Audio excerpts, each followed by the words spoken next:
Hello everyone, welcome back to Oneg Shabbat. Now we'll be learning today about Parashat Metzorah.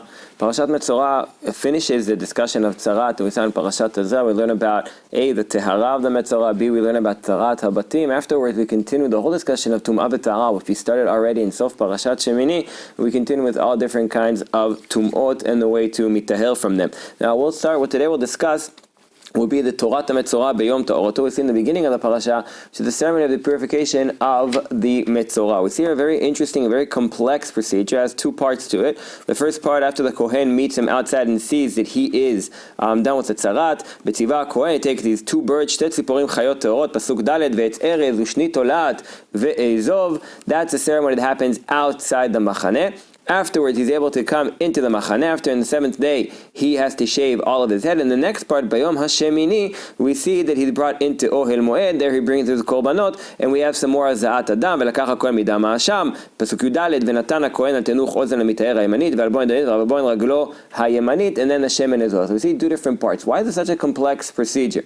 In order to understand that, we have to go back to what we spoke about last week and see that Tzaraat doesn't come out of nowhere. Tzaraat is part of a sin. Because Tzaraat is part of sins, therefore, in order to fix the Tzaraat, it's not enough to just get rid of the Tzaraat. Rather, we have to have a tikkun. The lesson needs to be learned. So through this ceremony, we can see the different lessons the Torah is trying to teach the Metzorah in order to solve the problem. Now, the first part that we see that's interesting is the birds. We see two birds. One bird which is nishchat, one bird that we sacrifice, and one bird that is meshulach. Now, the idea of taking an animal, said v'shilach et hatzipor hachaya al penei hasadeh, the idea of leshalach an animal reminds us of a different kind of korban like this, which we'll see in next week's parasha, and that is Parashat Achemot. We see the Seir HaMishtalach. The Seir HaMishtalach, it says about him, Leshalach oto la'azazel hamidbara. So the halacha, what we do with the Seir la'azazel is we throw him down a cliff. But Pshuto Shel Mikra, do the Ramban notes as well, Leshalach oto means to just send him out to the desert. Also here, the tzipor is sent out to Al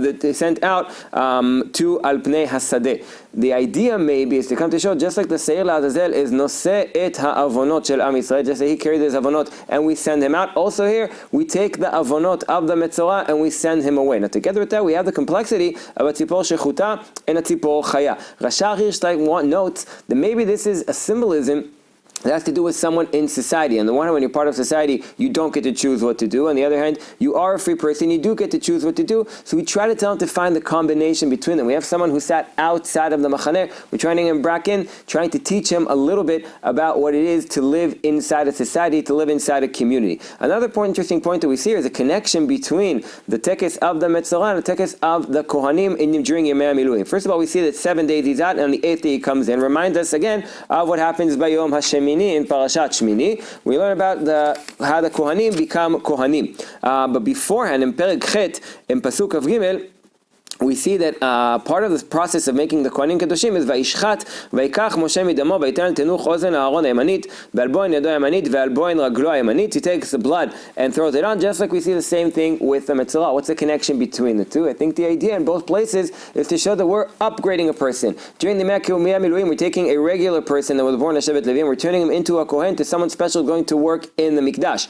During the process of the Metzorah, we're trying to take this person who was a Metzorah and trying to upgrade him back into the status of a regular person. And that brings us to the last idea, and that is the idea of rebirth that we find inside the Tehara of the Metzorah. Metzorah mashul kemet. That's what Chazal taught us, and they learned it from the parasha itself. We see that he has to be outside of the machaneh. We see that his skin is like white skin, that's dead skin. And after, also we see that he has to do minhagei avelut, ve'al safam ye'eteh, and he's outside, badad yashev michutz lamachaneh.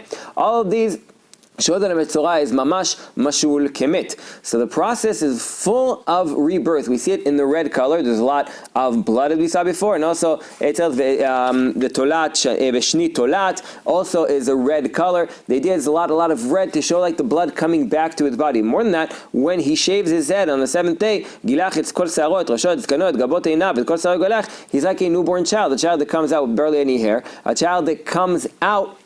It comes to symbolize the whole process that he goes through is a birth. So the idea of the tekes of Tzaraat Metzorah, its complexity comes to teach quite a few lessons. It comes to teach a person about how to come back and live in society, about what the meaning of coming back to life is after being mashul kemet, and about the fact that now we demand him to upgrade what he was before. Just like the Kohanim were one thing and then they turned into something else, we demand of the Metzorah not just to get rid of his tzaraat, but to go through a deeper tikkun, to go through something that will make him into a new and better person than he was before. Shabbat shalom, everyone.